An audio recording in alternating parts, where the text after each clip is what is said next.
Bonsoir, mesdames et messieurs. Merci de nous rejoindre sur la première télévision panafricaine et bienvenue dans cette émission.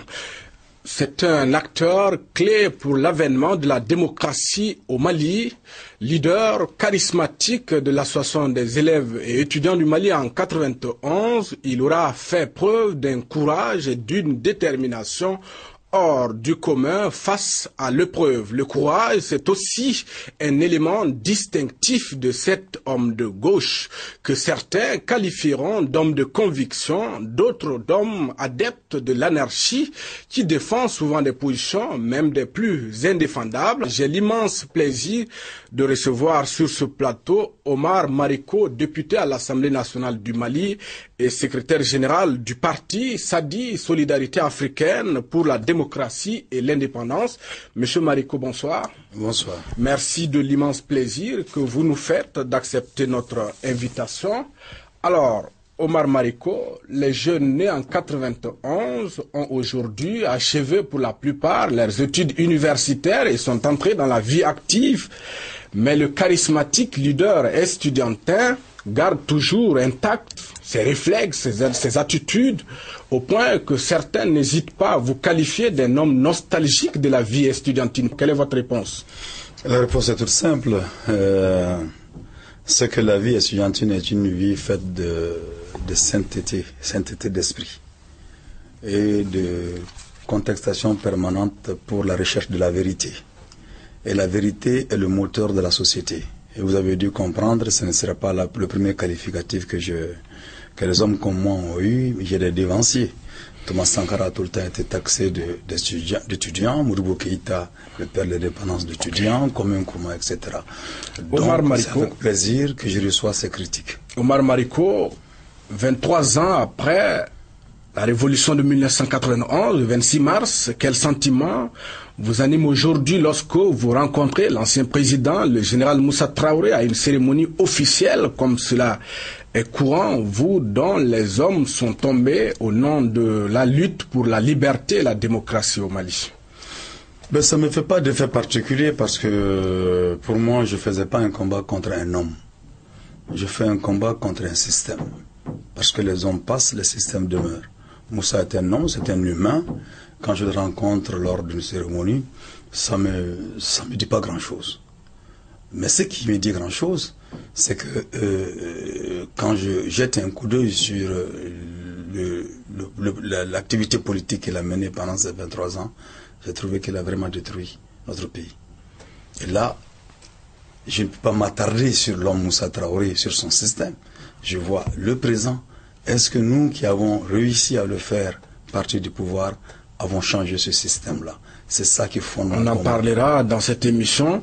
L'ancien président a aujourd'hui une autorité morale respectueuse qui est consultée dans les questions d'intérêt national par beaucoup d'hommes.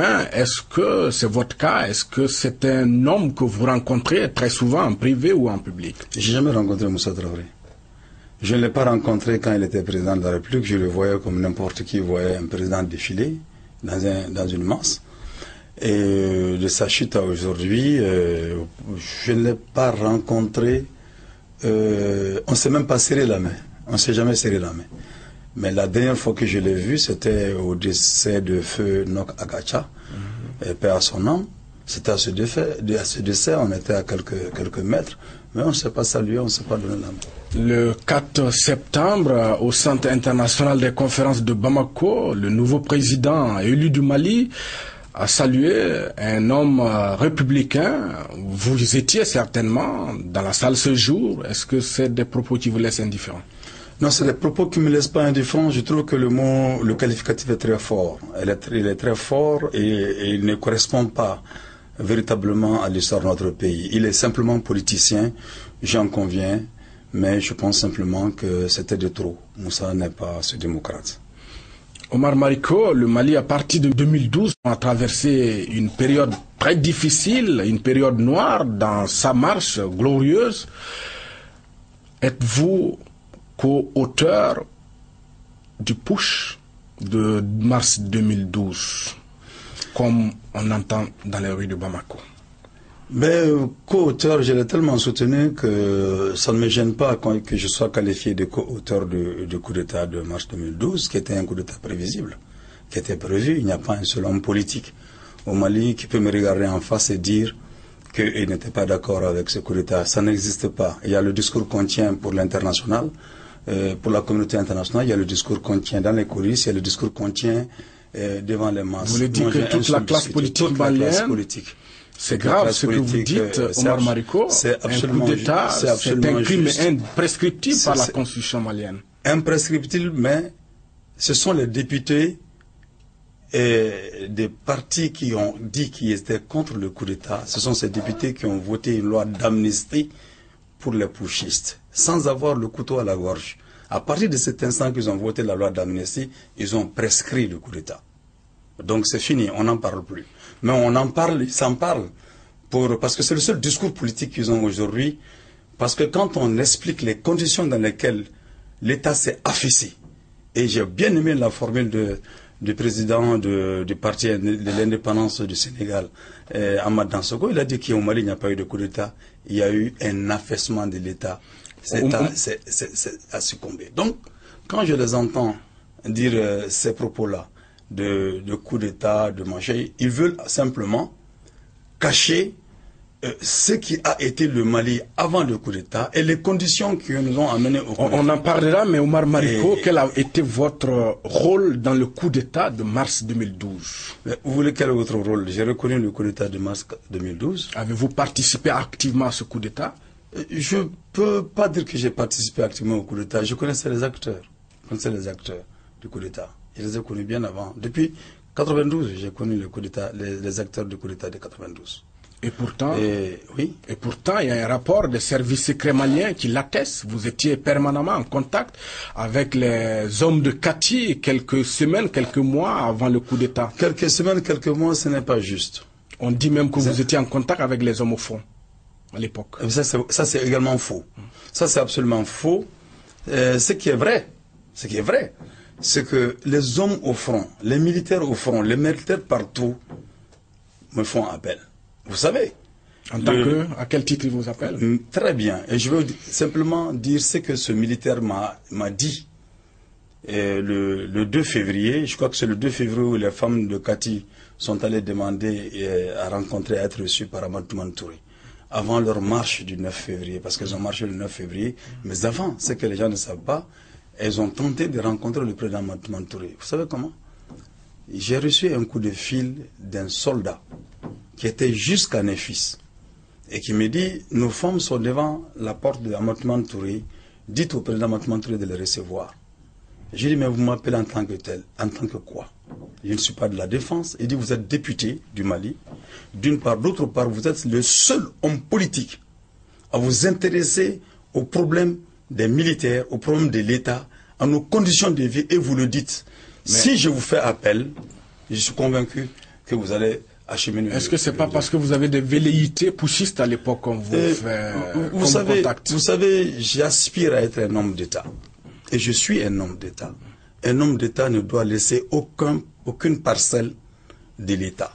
Il doit connaître l'armée, il doit connaître la justice, il doit avoir une vue sur l'effort de sécurité, comme il peut être amené, il doit être amené à comprendre les questions économiques. Ma question c'est de savoir si vous avez joué un rôle actif dans le coup d'État. J'ai joué un rôle actif dans le coup d'État, dans la mesure où je me suis trouvé à soutenir le coup d'État, à soutenir le putschiste, jusqu'à ce que, comment on appelle ça, on arrive à une période que nous connaissons aujourd'hui.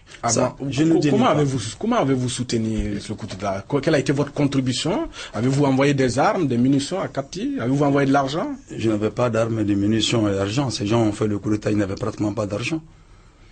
Ah bon? Mais oui, ils n'avaient pratiquement pas d'argent.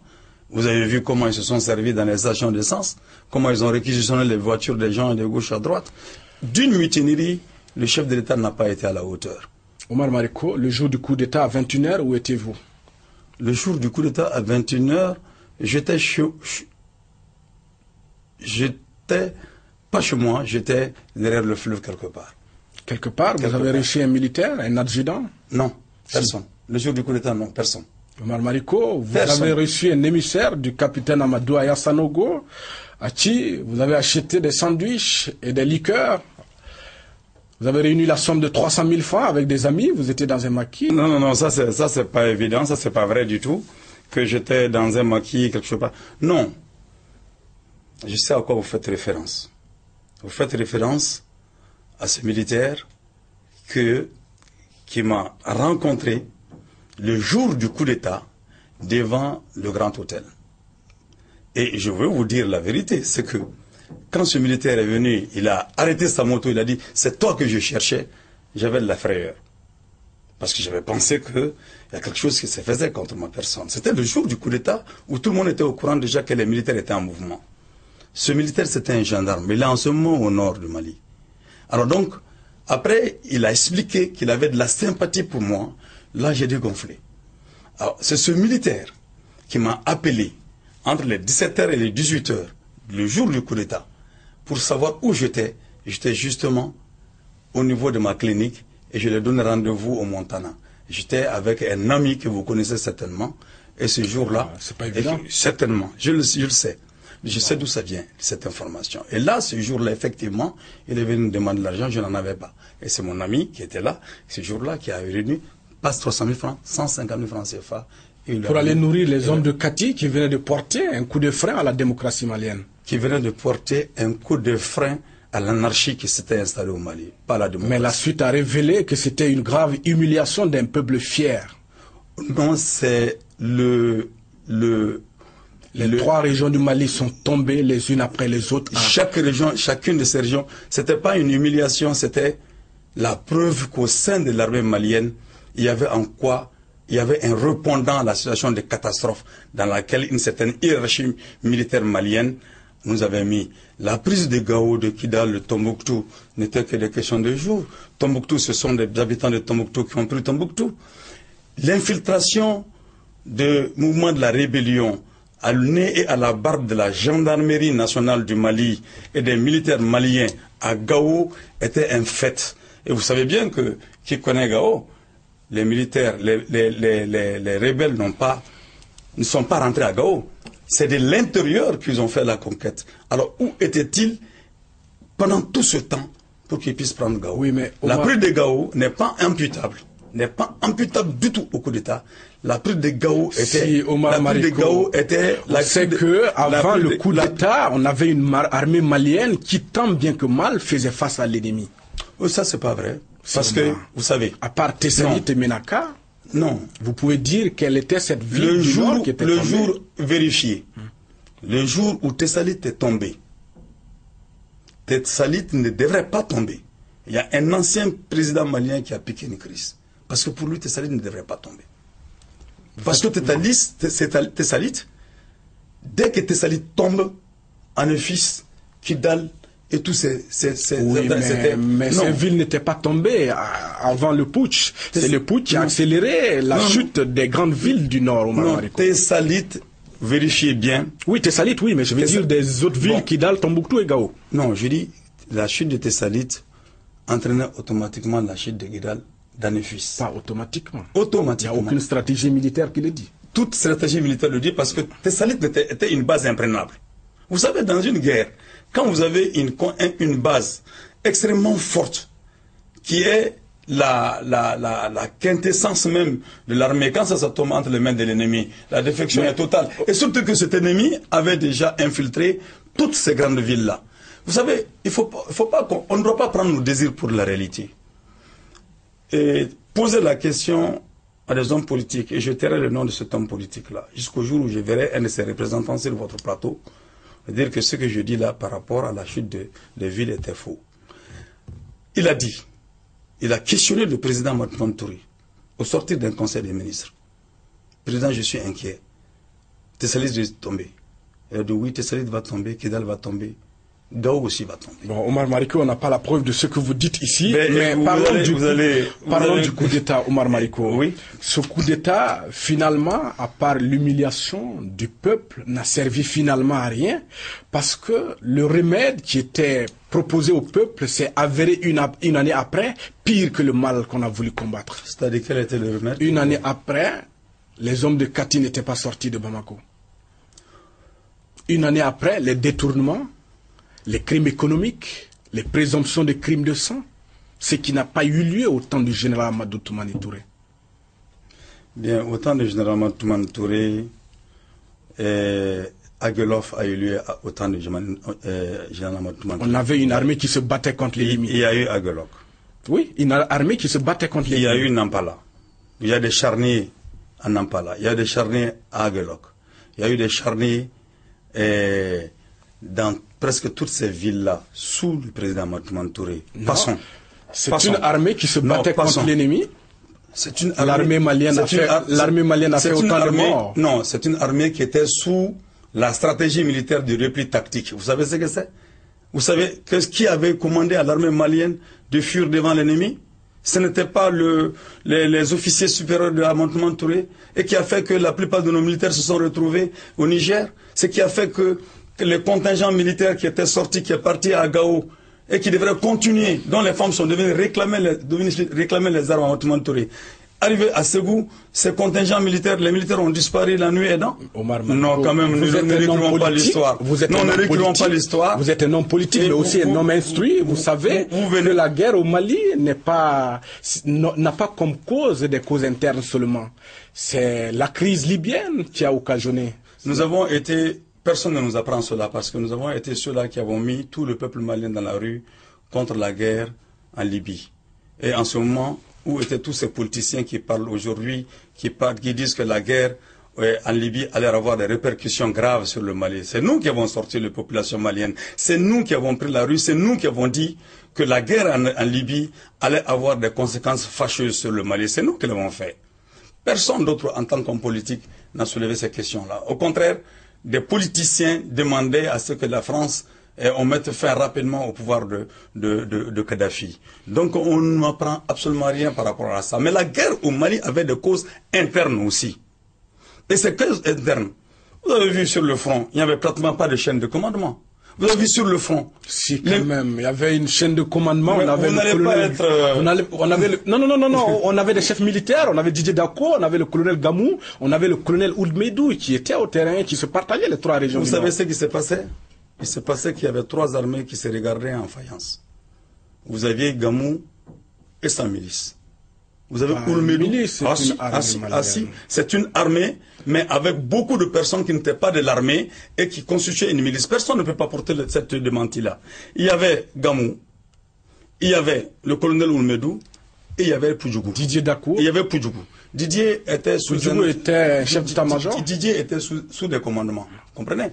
Donc il y avait ces trois forces armées qui se regardaient à Gao en chien de faïence. Disons les choses telles qu'elles se passent, ça facilite et ça simplifie la résolution des problèmes. Ces trois chefs militaires n'étaient pas à Gao. Des problèmes. Si un simple civil, pas à Gao, il peut pas se regarder en chien de faïence à Gao. Si un simple civil. Non, il faut que on est dans un débat de télé. Oui. Ils n'étaient pas à Gao, ils ne peuvent pas se regarder en chien de faïence à Gao. Non, je dis les différents clans de ces différents chefs se regardaient en chien de faïence à Gao. Et c'était grave. Mais ils n'étaient pas à Gao. Ah, si. Non. Si. Il y avait un camp à Gao. Je parle du camp de Gao. Oui, mais ils se partageaient les trois régions du Nord. Oui, mais je dis, il y avait le gros lot était à Gao. Le gros lot était à Gao et c'est il y avait pratiquement trois armées noires et blancs, arabes et tamashek, au sein de l'armée malienne se regardaient pratiquement en chien de faïence. Si un civil, comme moi, réussit à changer le commandement de toute une armée construite depuis de longues dates et aller les empêcher d'aller au combat et faire un coup d'État, je dis c'est bravo. Hein. Okay, Omar mais Mariko, dites simplement que ça veut dire qu'en réalité, l'armée n'était pas aussi solide qu'on veut le croire, puisqu'un militaire, un simple député, médecin de surcroît, peut mettre toute une armée, comment on appelle ça, en débandade, contre un commandement constitué des généraux, des colonels et tout ça. Peut-être vous avez sapé le moral de la troupe. En quoi faisant? Par des propos qu'on vous connaît. Mais Omar Mariko, comment... Ça, c'est des allusions qui sont faites, que vous faites. Comment celui dont les hommes sont tombés par dizaines en mars 91 au nom de la démocratie et de la liberté, peut-il se retrouver putschiste à l'aise dans sa conscience en 2012? Vous savez, en 91, nous avons fait un coup d'État. On a fait un putsch, que ça plaise, que ça ne plaise pas, on a fait un putsch en 91. Vous savez, la nuit du 24 au 25 mars 91, on ne vous le dit pas assez. Tous ces politiciens étaient d'accord que Moussa Traoré continue le pouvoir, seulement que eux, ils mettent sur place un gouvernement d'union nationale. Et il y a un ancien président qui devait être le premier ministre de Moussa Traoré. Bon, et déjà, non, laisse-moi dire, et déjà, ils avaient marché sur les revendications économiques qui avaient créé la crise, et des élèves étudiants, et de mouvements de travailleurs. C'est moi qui ai dit ce soir-là, du 24 au 25. Oui, on vous le reconnaît. J'ai dit ce soir, le 24 au 25. Non, ce que je vous dis, on ne me le reconnaît pas. Parce que c'est fondamental. C'est moi qui ai dit, il n'y a pas de place pour Moussa Traoré, pour le régime de Moussa Traoré. Parce que nous avons tout essayé, ça n'a pas marché. Et le lendemain, il y a eu un coup d'État. Et quand il y a eu le coup d'État, c'était pourquoi? C'était pour que les crimes de sang soient jugés. C'était pour que, sur le plan économique, l'école se porte mieux. Oui, mais la question... de cette date à aujourd'hui, comment se trouve l'école? Au contraire, il est dans une situation pire qu'avant 91. Où se trouvent nos unités industrielles? Dans une situation pire que ce que nous avons connu avant. Où se trouve aujourd'hui la question de l'emploi des jeunes, les agriculteurs, oui, les éleveurs, au niveau la situation au niveau économique, le Mali était un pays économiquement viable en 2012. C'est pas vrai. Vous n'allez pas comparer. Vous n'allez pas comparer la période de 92 à 91. Non, 2012 à 91. J'ai dit de 91 à 2012, il y a eu des progrès. Vous savez. Il y a eu beaucoup de progrès au Mali. Même dans le fascisme, il y a eu des progrès. Même dans le fascisme. C'est pendant le fascisme que la médecine a fait les meilleures expériences. Mais au Mali, on est en démocratie et il y a des progrès. Je vous dis, dans chaque système, il y a, il faut voir l'élément fondamental essentiel, l'élément essentiel. L'école qui était au centre du débat, qui a déclenché le processus de 91. Où se trouve cette école aujourd'hui? Mais est-ce que vous n'êtes pas responsable de la déliquescence du système éducatif au Mali? Parce que c'est vous qui avez introduit la politique au sein des facs. Mais ce que les gens ne savent pas, c'est que les facs sont les lieux de politique par excellence. Ouais, c'est les lieux d'idées. Non, c'est les lieux. J'ai eu mes idées où? À la fac. Je ne suis pas né homme politique. Oui, mais même si laissé instrumentaliser par des acteurs politiques. Mais il n'y a pas un seul acteur politique au Mali qui peut lever le doigt pour dire qu'il instrumentalise Oumar Mariko. Je veux dire les élèves après. Il n'y en a pas. Les étudiants. Il n'y en a pas. Même les étudiants. C'est avec l'apparition de la politique à la fac. Non. Il y a eu plutôt des revendications scolaires que le régime de Moussa Traoré a rapidement transposé dans le volet politique, faisant croire que nous étions instrumentalisés. À l'époque, je donnais la réponse la meilleure. Nous ne sommes manipulés que par nos problèmes. Vous savez, il n'y a pas d'homme politique au Mali capable d'instrumentaliser Oumar Mariko.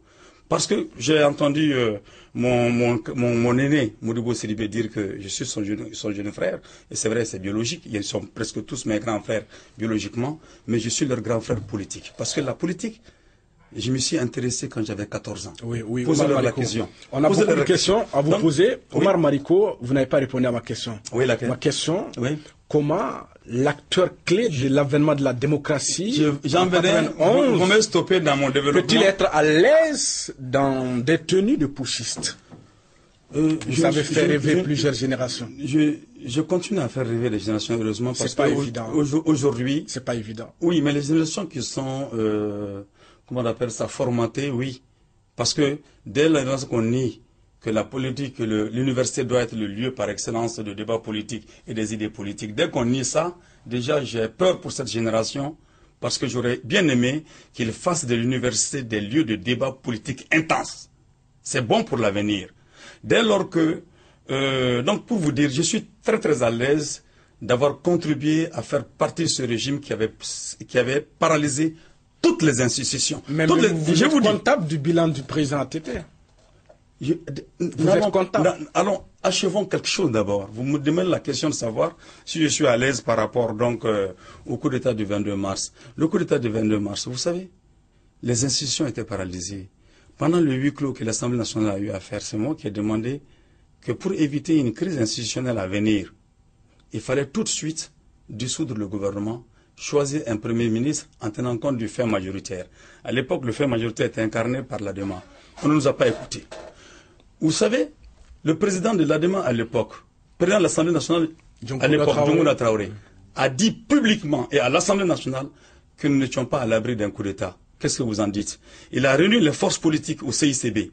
Il a dit on n'est pas à l'abri d'un coup d'État. Qu'est-ce que ça vous dit? Oui, comment vous interprétez ça? Tous les acteurs politiques maliens sont tous comptables du bilan d'ATT en 10 ans. Vous avez tous participé à la gestion. On n'est pas d'abord au bilan politique. Oui, mais vous avez tous participé à la gestion. Vous savez, la politique, c'est des compromis. Mais ce qui est dangereux, c'est de tomber dans la compromission. Mais oui, c'est de tomber dans la c'est des compromissions. Non.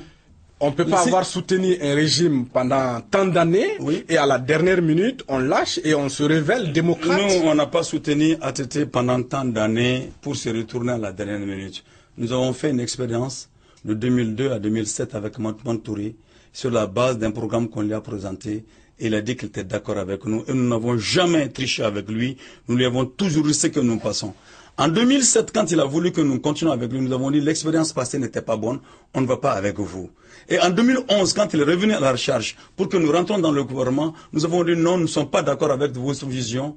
Et lui-même, il a eu l'honnêteté de dire publiquement à la radio, à la télé nationale, que le Sadi a dit qu'il n'avait pas les mêmes convictions que moi. Et donc, ils n'y viendront pas au gouvernement. Mais le secrétaire général du Sadi a continué à recevoir des financements du président ATT. Absolument faux. Posez-lui la question à Matoumane Touré. Omar Mariko n'est jamais allé voir ATT pour demander un quelconque financement. Mais maintenant... Omar Mariko, vous avez reçu de l'argent du président ATT pendant ces 10 ans. Mais écoutez-moi bien. Si l'histoire de notre pays devait se faire comme il s'est fait, avec quelconque reconnaissance, ATT ne peut pas donner de l'argent à Omar Mariko. Il ne doit pas donner de l'argent à Omar Mariko. Omar Mariko est un acteur majeur de ce pays. Non, là n'est pas ma question. La question est à ce niveau. A été élu président de la République. La question est à ce niveau. Il est président de la République. Omar Mariko se revendiquait à un moment de l'opposition, mais il a reçu des financements du président ATT. Comment on appelle ça? Comment vous appelez avoir des financements de Matoumane Touré? À chaque congrès, vous êtes monté prendre de l'argent? Ça ne s'est jamais passé. Posez la question à Matoumane Touré. J'aimerais bien l'entendre. Omar Mariko, j'aimerais bien l'entendre. Vous êtes un homme d'honneur. Je suis un homme d'honneur. Est-ce que vous pouvez aujourd'hui jurer sur l'honneur, en regardant le peuple malien, que vous n'avez pas reçu un franc du président ATT? Je peux jurer que je ne suis jamais monté voir Matoumane Touré en disant « donne-moi un sou ». Vous avez reçu quand même. Je peux vous dire que le jour où Matoumane Touré a envoyé quelqu'un à l'Assemblée nationale pour dire « c'est pour mon petit frère », tous les députés qui étaient là sont au courant. Mais comment on appelle ça? Comment vous appelez ça? Vous savez, il ne faut pas confondre les choses. Il ne faut pas confondre des gens qui cultivent des relations. Comme une fois Matoumane Touré, quand j'étais au CTSP. Ça c'est en 91? 91. Quand en 91, Matoumane Touré a envoyé des gens me voir au CTSP. Et quand j'étais au CTSP, quand je rentre dans son bureau, il dit tiens ça. Je dis non, je ne prends pas. C'est le grand frère qui donne au petit frère. C'est ce qui s'est passé pendant les 10 ans aussi. Dites à Matoumane Touré, qu'est-ce que c'est là? Comment vous appelez ça? Matoumane Touré ne m'a jamais, je suis jamais monté à Matoumane Touré exposer un problème d'argent à Matoumane Touré. Jamais de la vie. Je ne suis jamais allé dire à Matoumane Touré, donne-moi ceci, donne-moi cela. Mais les rapports humains sont ce qu'ils sont. Il va donner de l'argent, mais humainement. Au décès de mon père, Matoumane Touré a envoyé un colonel donner 100 000 francs CFA. Mais avant et après ça. Au décès de ma maman. Je ne peux pas. Ça dit que, arrêtons de faire l'amalgame entre ce qui peut être une corruption, ce qui peut être autre chose que des actes humains qui se passent entre les hommes, qui ne sont pas sujets à, comment on appelle ça, à dire, bon, donne-moi ceci, je te donne ça, tais-toi ou fais ceci, fais cela. Personne, aucun homme politique ne peut dire qu'il a eu Omar Mariko sur un tel plateau. Omar Mariko, on va fermer cette page. Pendant la grave crise qu'a connue le Mali, vous étiez farouchement opposé à l'intervention militaire étrangère au Mali. Comment ce pays, mis à terre par des djihadistes, aurait-il pu seul faire face à ces ennemis-là? Par le dialogue. Ah bon? Et j'ai essayé, oui, par le dialogue. Comment? Par le dialogue, parce que ils n'étaient pas ouverts au dialogue. Ils avaient proclamé l'indépendance. Par le dialogue. Il y a le mouvement, il y a plusieurs mouvements. Il y avait le mouvement Sardine, il y avait le MNLA, il y avait le mouvement Mouchaou, et puis il y avait plusieurs mouvements. Justement, parlant dans Sardine, vous avez rencontré... Justement, je viens. Parce que quand je dis que par les vertus du dialogue, on pourrait mettre fin à cette affaire. Et je veux vous dire que quand Tessalit est tombé, sous Matoumane Touré, quand la chaîne de commandement était complètement cassée et que finalement la défense demandait aux soldats... La chaîne de commandement n'était pas cassée sous Amadou Toumani Touré. Je viens là. C'est sous Amadou Aya Sanogo que la chaîne de commandement a été rétablie. Non. Et le commandement, le mot d'ordre des généraux d'Amadou Touré, c'était repli tactique, repli tactique. Et on faisait le repli tactique. Pas des généraux, c'était le ministre des Affaires étrangères qui l'a dit. Non. C'est pas un général. Non, c'est le ministre de la Défense qui le disait. Non, ministre des Affaires étrangères. Le ministre de la Défense. C'est Soumelou Boubé Maïga qui a déclaré que c'était un repli tactique. Mais c'est le ministre de la Défense qui a dit devant nous, les honorables députés, qu'ils étaient en repli tactique. Et les communiqués du ministre de la Défense passaient sur les antennes de la télé nationale, parlaient de repli tactique et stratégique. Alors donc, et ils ont même négocié avec les Nigériens pour recevoir les soldats maliens. Ça, c'est un tel commandement qu'on peut gagner une guerre. Alors donc, quand il y a eu ça, et que Gao, la prise de Gao, sous Amadou Touré allait se faire, parce que Gao était déjà pris. On n'a pas écouté. Non, laissez-moi achever. Posez la question aux habitants de Gao. Les habitants de Gao n'ont jamais été écoutés quand ils ont dit tel djihadiste. Gao a été la dernière ville à tomber. Mais Gao, Tombouctou se sont suivis.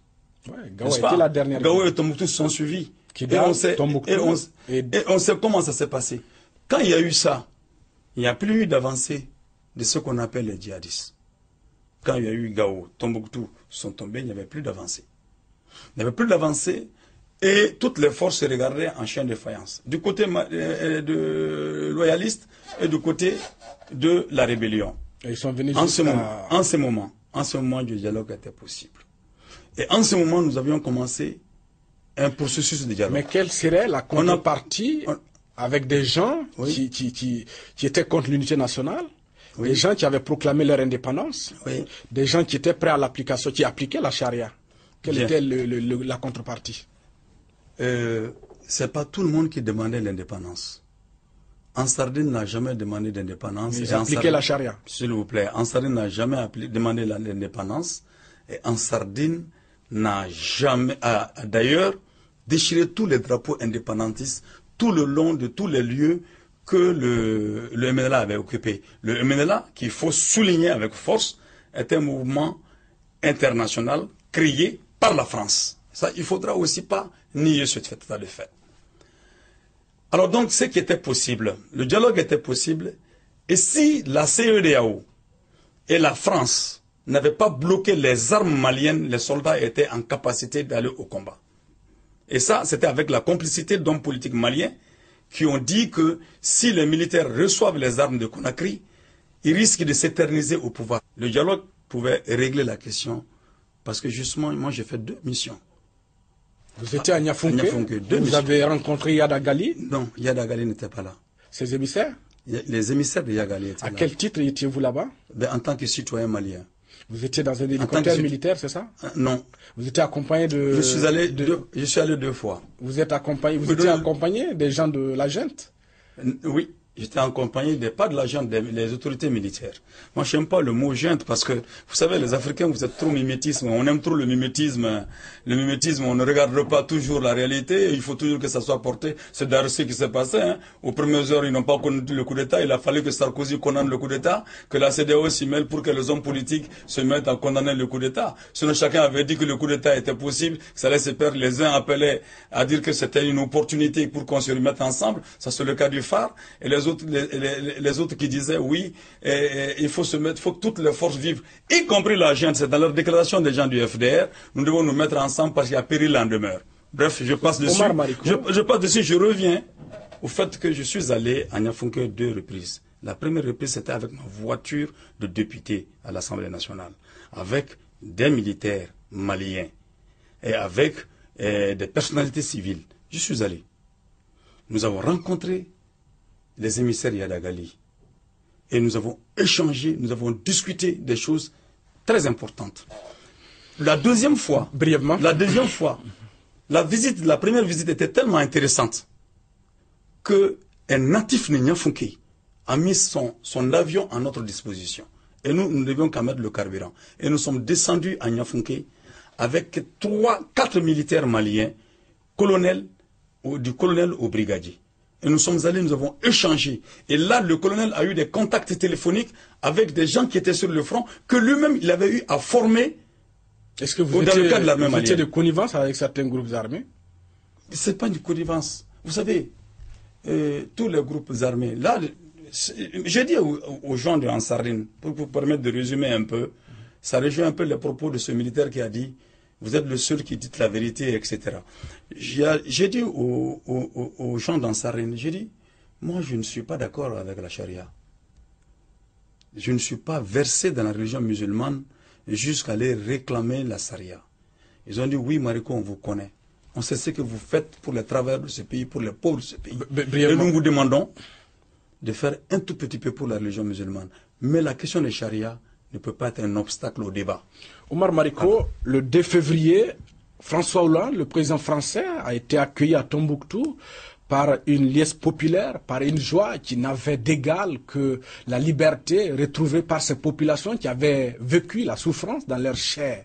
Est-ce que, au regard de l'euphorie qui a accompagné la visite du président français, vous n'étiez pas en déphasage avec les réalités populaires? Le peuple a raison, mais peut arriver au peuple de se tromper. Mais pas tout le temps. Donc, ils se sont trompés? Oui, pas tout le temps. Le peuple a raison. Ils ne connaissaient pas leur bonheur? Le peuple a raison, mais le peuple, selon un homme politique très émérite, on peut tromper un peuple un bout de temps. Tout le peuple un bout de temps. Mais on ne peut pas tromper le peuple tout le temps. Tout le peuple. Abraham Lincoln? Repris par Sékou Touré avec notre vision de la question. Alors donc, je vais vous dire une chose. Allez-y demander. Allez-y demander. Vous voulez dire que ceux qui sont sortis à Tombouctou, ils se sont trompés? Allez-y poser la question aujourd'hui. Les drapeaux français ont disparu un à un et de la plus belle manière. Allez-y demander à Tombouctou aujourd'hui. Demandez dans les rues de Bamako aujourd'hui. L'euphorie qui était là pour recevoir François Hollande, si la même euphorie est là aujourd'hui. Ce sont les mêmes Maliens qui marchent en France, ici, qui ne sont pas des gens qui sont avec Omar Mariko, pour dire à la France, ça suffit. On s'est trompé. Oui, mais Omar Mariko, on peut se tromper. La France a intervenu à travers Selval, la CEDEAO a intervenu. Il a fallu cette intervention pour qu'il y ait une élection démocratique au Mali, qui a porté le président Ibeka au pouvoir, dont vous partagez aujourd'hui la vision. Sinon, Bamako serait occupé par les djihadistes. C'est pas vrai. Si. Excusez-moi, non. Vous savez... Ils étaient à un doigt de prendre... Oui, mais vous savez, on a rabattu les oreilles des gens avec des trucs de ce genre-là. Bamako, les djihadistes seraient même allés jusqu'au Sénégal, on nous a dit. C'était absolument faux. Avec quels moyens? Absolument faux. La réplique aurait pu être organisée. Avec quels moyens? Oui. Je vous dis, déjà, ceux qui voulaient du partage du Mali, n'avaient pas le dessus militaire. Ceux qui prétendaient amener la religion au Mali s'étaient convaincus qu'ils ne pouvaient pas amener la religion nulle part parce que la religion musulmane était déjà très présente en République du Mali. Ce qui explique que le combat de ces prétendus djihadistes s'était émoussé. Et je vais vous dire, dévoiler quelque chose. Et Kona est tombé? Oui, je vais vous dire. Kona est tombé, mais Kona est tombé. Qu'est-ce qui a fait tomber Kona? Ce n'est pas... Laissez-moi terminer ces mots-là. C'est que les djihadistes dont vous parlez ont bel et bien dit que la communauté internationale ne vient pas contre eux. La communauté internationale vient contre, justement, pour rétablir au pouvoir les anciens du système de Amadou Touré. Oui, mais c'est pas parce que les djihadistes ont dit que c'est une vérité. Mais et que lui, eux, après. On n'était plus dans l'ère ATT. Il y avait un président. Oui, mais il y avait un président intérimaire qui était là. J'ai dit les anciens de l'ATT. Vous-même, vous êtes un ancien d'ATT? Jamais. Je n'ai jamais été un ancien d'ATT. Si. Non, jamais. En 91, jamais. Vous avez marché ensemble? En 91, on s'est retrouvés ensemble. Ouais. Mais il a été président du CTSP. J'aurais pu l'être. C'est parce que simplement il avait la fraction armée. Vous étiez dans son gouvernement. Il ne m'a pas invité à venir au combat. Votre parti était dans son gouvernement. Comment vous pouvez... Vous pensez que nous sommes sur terre, nous sommes avec des hommes, nous sommes ensemble. Vous savez, on est condamné à vivre ensemble. Et dans cette condamnation à vivre ensemble, nous sommes guidés parfois par l'intérêt commun du moment. avant que ce soit les intérêts dictés par notre conscience politique, notre vision de ce que nous voulons de notre société. Et de ce point de vue, on est obligé de travailler ensemble. Et de ce point de vue, mais travailler ensemble ne veut pas dire qu'on est comptable de ce que celui qui a l'essentiel du pouvoir, qui a la décision suprême du pouvoir, ne veut pas dire que vous partagez les mêmes choses que ces derniers. Sinon, Staline ne se serait pas assis à la même table que Roosevelt, ne se serait pas assis à la même table que De Gaulle, etc., etc. Omar Mariko, l'ex-chef de la junte, Amadou Hayat Sanogo, détenu actuellement à Sélingué, il pèse sur lui des graves accusations, notamment complicité d'assassinat et d'enlèvement sur les éléments des commandos parachutistes. Quelle est votre réaction? Quel est votre point de vue sur son arrestation? Avant d'accuser Amadou Hayat Sanogo, on devait ouvrir le procès du putsch manqué du 30 avril. Et ce putsch manqué du 30 avril a été effectué avec la complicité d'hommes politiques soi-disant anti-putschistes et qui ont fait révolter une partie des Bérets Rouges pour aller attaquer froidement Kati, attaquer l'ORTM, attaquer l'aéroport et tuer des gens. La justice est à double vitesse en ce qui concerne Amadou Touré. Amadou Hayat Sanogo. Vous aimez Amadou Touré finalement? Oui, nous avons travaillé ensemble. Non. Humainement, Amadou Touré me traite comme son petit frère, je le traite comme le grand frère. Cette relation existe. Mais Amadou Touré vous dira que de tous les hommes politiques, je n'ai jamais eu deux faces avec lui. Une seule face. C'est ça qui fait. Vous pensez que Amadou Hayat Sanogo, c'est un procès politique? C'est un procès politique. Et un procès politique de très mauvais goût. Omar Mariko, vous êtes un élu du peuple. Vous êtes député à l'Assemblée nationale. Oui. Est-ce qu'un homme de votre trempe devrait prendre de telles positions ouvertement compte tenu du rôle et de votre statut actuel? Parce que je ne suis pas un politicien, je suis un homme politique qui aspire à être un homme d'État. Un politicien, c'est ceux-là qui cachent ce qu'ils sont. Et voilà, c'est pour cette raison aujourd'hui, la communauté internationale ne sait pas où donner de la tête au Mali. Parce que pendant longtemps, tous ces politiciens, au lieu de dire la vérité, les choses telles que ça se passe, ils regardent du côté où regarde la communauté internationale pour pouvoir prendre des décisions. Omar Mariko, il n'y a pas de décision. Même si aujourd'hui, il bénéficie de la présomption d'innocence, les faits à lui reprocher sont assez graves quand même. Pour que vous puissiez au moins prendre un peu de... Une accusation est toujours grave. Parce que l'accusation suppose... Il s'agit de crimes de sang. Oui. L'accusation est toujours grave. Une accusation est toujours grave.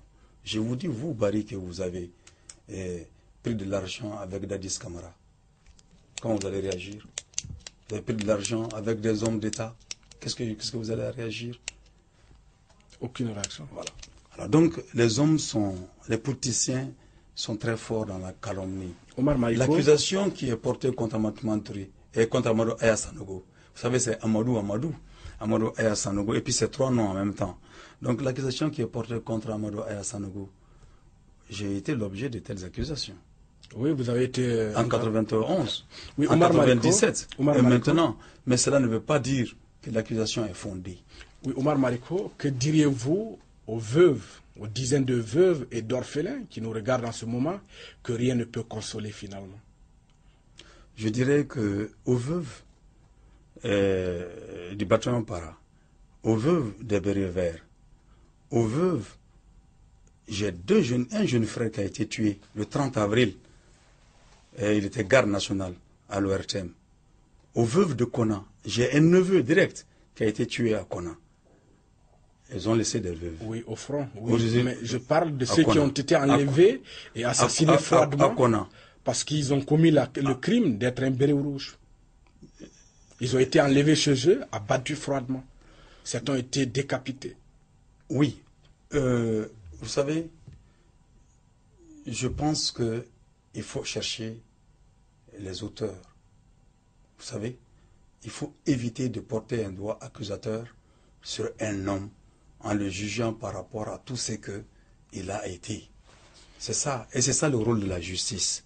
Mais malheureusement, on a eu droit à un matraquage idéologique et politique qui fait que même les compassions qu'on peut avoir vers ces familles peut être dénaturées et vues comme étant de la démagogie. Et Dieu sait que je ne m'accommode pas de la démagogie. Omar Mariko, votre nom a été cité par la presse malienne dans l'affaire du lieutenant Ouattara, accusé de vouloir des tentatives de déstabilisation des institutions démocratiques. Qu'en est-il exactement? Ben, vous savez, si vous verrez la presse malienne, ça me fait de la peine aujourd'hui. J'ai fait 11 mois de prison pour la liberté d'expression. J'ai été plusieurs fois mis à garde à vue pour la liberté d'expression. Vous étiez impliqué, oui ou non, dans cette tentative? Ce qui en bénéficie aujourd'hui, hélas, c'est ils écrivent sur commande. Ils écrivent des choses sans aller parfois à la source pour faire mal. Aucun de ces journaux n'est venu à moi pour me poser la question. Aucun. C'est pas vrai? Aucun. Mais c'est absolument faux. L'opposition malienne avait dénoncé l'élection de certains membres des groupes armés comme députés sous la bannière du RPM, le parti présidentiel, mais vous les avez défendus. Sont-ils défendables alors qu'ils pesaient sur ces gens-là des mandats d'arrêt? Ils seraient les auteurs des atrocités d'Aguelok. Vous permettez, j'avais dit en son temps à qui fait ces mandats d'arrêt que c'était prématuré, qu'il fallait revoir. Il fallait faire beaucoup plus d'analyse que ça. Quelqu'un comme Agbibi, qui a été utilisé par tous les régimes comme médiateur, comme modérateur, on va aller l'accuser d'être un criminel. C'est pas vous de le blanchir, vous n'êtes pas un juge. Bon, c'est, à mon avis... La justice fait son travail. La justice fait son travail. Alors donc, répondrait la justice a dit qu'il les a blanchis. Parce que c'est la justice qui a écrit pour dire que c'est le ministre de la Justice qui a écrit pour dire que cette accusation n'était pas fondée et lever donc les poursuites contre les mandats d'arrêt. Alors donc ne demandez plus. Vous êtes député à l'Assemblée nationale, des dizaines de femmes ont manifesté devant l'hémicycle pour. Nous n'avons pas les mêmes informations. Oui, oui. Ces femmes et moi, nous n'avons pas les mêmes informations. Je ne veux pas me lever pour entrer dans un combat parce que l'opinion internationale dit ou bien parce que les rumeurs ont dit. Que diriez-vous à ces femmes? Mais je pense avoir été violées par ces hommes-là. Non. Ce n'est pas des femmes qui ont été violées par ces hommes qui sont venus là. Des femmes ont été violées. Des femmes ont été violées, ont été tuées, ont été blessées par un mouvement qui s'appelle le Mouvement national de libération de l'Azawad, soutenu par un pays qui se réclame de la démocratie de la France. Alors, moi je ne peux pas accuser un individu sans en avoir la moindre preuve. Je sais que les faits ont été établis. Des faits ont eu lieu. Mais dire maintenant que les faits ont eu lieu, c'est telle personne, alors que l'accusation est personnelle, c'est telle personne qui a fait ça, sur la base de rumeurs. Je suis habitué à être calomnié pour céder à la première accusation venue. Donc je vous dis simplement que si ces femmes doivent marcher, ils doivent marcher contre ceux-là qui ont armé le MNLA, qui ont dit au MNLA de venir au Mali et de venir occuper une partie du territoire, mais quand les gens se font financer par ces mêmes structures-là pour faire des manifestations, mon œil. Omar Mariko, Moussa Mara, mai dernier, a effectué une visite le 17 à Kidal. Qu'est-ce que vous pensez de l'opportunité de cette visite? Elle n'était pas opportune. Là, je l'ai dit partout. Elle n'était pas opportune, mais ne tombons pas dans le fait de dire que puisque la visite n'était pas opportune, que le MNLA a raison d'avoir agi de cette manière-là. Pour moi, le MNLA a posé un acte terroriste. Vous avez voté non à la motion de censure initiée par l'opposition. Est-ce que c'était un vote mécanique? Non, pour moi, ce n'était pas un vote mécanique. Par exemple, je vous dis, je n'ai eu aucun contact, aucun échange avec personne de la majorité par rapport à cela. Mais le vote contre la motion de censure, à mon avis, était juste. Que pensez-vous de la situation actuelle de Kidal, brièvement? Ce n'est pas Kidal que moi je vois. C'est la question actuelle, la question du problème de la paix. C'est la question de la paix. Kidal est un événement. Kidal est un événement. Donc le problème dépasse le seul cadre de Kidal. Quand je vois les politiciens, tout le monde crie Kidal, Kidal. Pour moi, ce n'est pas une histoire de Kidal. C'est une histoire de la nation malienne. Et tant qu'on ne verra pas cela pour comment amener la paix dans notre pays, je vous assure qu'on tirera toujours à terre. L'achat d'un avion présidentiel et d'un contrat de gré à gré pour l'équipement militaire a soulevé un tollé au Mali récemment, ce qui a suscité l'ire des institutions de Bretton Woods et des partenaires techniques et financiers. Quel est votre point de vue sur cette question? Mon point de vue sur la question de l'achat de l'avion en tant que tel, mon point de vue, c'est que ce n'était pas opportun. Mais c'est que les questions de procédure que la Banque mondiale et le FMI soulèvent aujourd'hui, j'assume ça du chantage politique. Okay.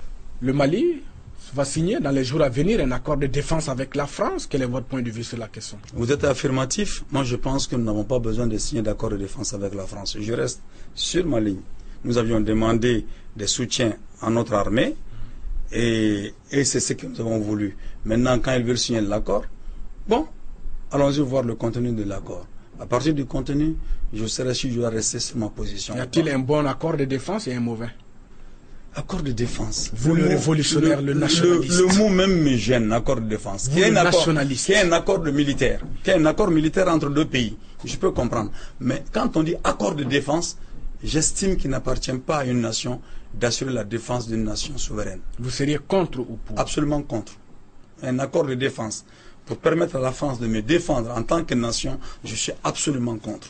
Omar Moriko, voilà, ça fait trois fois que vous êtes présenté candidat à la présidentielle, c'est ça? Oui. 2002, 2007 et 2013. Vous rêvez d'être un président un jour? Est-ce que vous pensez à ça chaque matin en vous rasant la barbe, même si vous faites beaucoup plus Guevara que Sarkozy côté barbe? Peut-être ni l'un ni l'autre. Non. Mon rêve, c'est que les idées que je porte dominent dans mon pays et prennent le pouvoir. Et mon souhait est que ce soit moi qui porte ces idées-là, parce qu'on est mieux servi que par soi-même. Alors maintenant,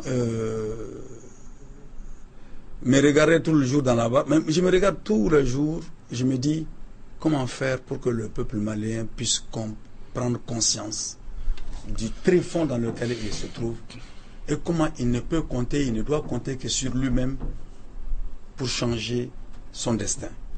18 ans après la création de SADI en tant que mouvement, un jour de 96, le parti n'a guère dépassé les 5 députés par législature à l'Assemblée nationale et son secrétaire général, Omar Mariko, n'a guère atteint la barre des 5% à la présidentielle. Sur quoi comptez-vous pour être un jour président du Mali? Sur la transparence du vote. Bon. Sur la transparence du vote. Le jour où le vote sera transparent en République du Mali, Omar Mariko sera président. Et on se bat pour ça, parce que ce que je veux vous dire, c'est que, à part la situation exceptionnelle de 2013, c'était exceptionnel de 2013, nos candidats sont portés de l'extérieur et sont portés par l'argent. L'argent que la plupart de ces candidats ont pillé dans les caisses de l'État. On vous identifie au parti SADI, or vous n'êtes que le secrétaire général. Il y a un président en la personne de Cheikh Oumar Sissoko. Est-ce que c'est du Poutine-Medvedev? Bon, vous savez, les comparaisons de cette nature-là, si c'est Poutine-Medvedev, Cheikh Oumar et moi, nous l'avons été avant Poutine et avant Medvedev. Parce que Cheikh Oumar et moi, on se connaît depuis 1978, quand j'étais étudiant, et que lui, il venait de terminer dans les années 80 ses études. Alors donc, nous avons tout le temps fonctionné de cette manière-là. Alors donc, ça veut dire que nous avons donné des leçons à Poutine et à Medvedev. Omar Mariko, pour terminer cette émission, qu'est-ce qui vous tient à cœur, brièvement 30 secondes, que vous avez envie de dire au peuple malien qui nous regarde en ce moment? Ce que je veux dire au peuple malien, il faut que nous ayons confiance en nous-mêmes. Ce que je dis au peuple malien et à la classe politique malienne, nous devons comprendre que nous avons des ressources qui nous permettent de régler la question de la paix par une grande concertation, par le langage de la vérité. Et le pays est un pays potentiellement riche, c'est même une puissance potentielle. Il n'y a que les Maliens, si on veut que cette puissance profite aux Maliens eux-mêmes, il n'y a que des Maliens pour changer et nous avons des hommes et des femmes pour ce faire. Alors donc, ayons confiance en nous-mêmes, donnons-nous la main dans la vérité et nous allons mettre fin à la crise au nord et nous allons engager le pays vers la reconstruction de son tissu économique. Omar Mariko, merci d'être passé nous voir. Je vous remercie. Mesdames et messieurs, ainsi prend fin cette émission qui recevait aujourd'hui Omar Mariko, ancien leader estudiantin, secrétaire général du parti SADI, Solidarité africaine pour la démocratie et l'indépendance. Merci à vous de l'avoir suivi et très bonne suite de programmes sur la première chaîne panafricaine.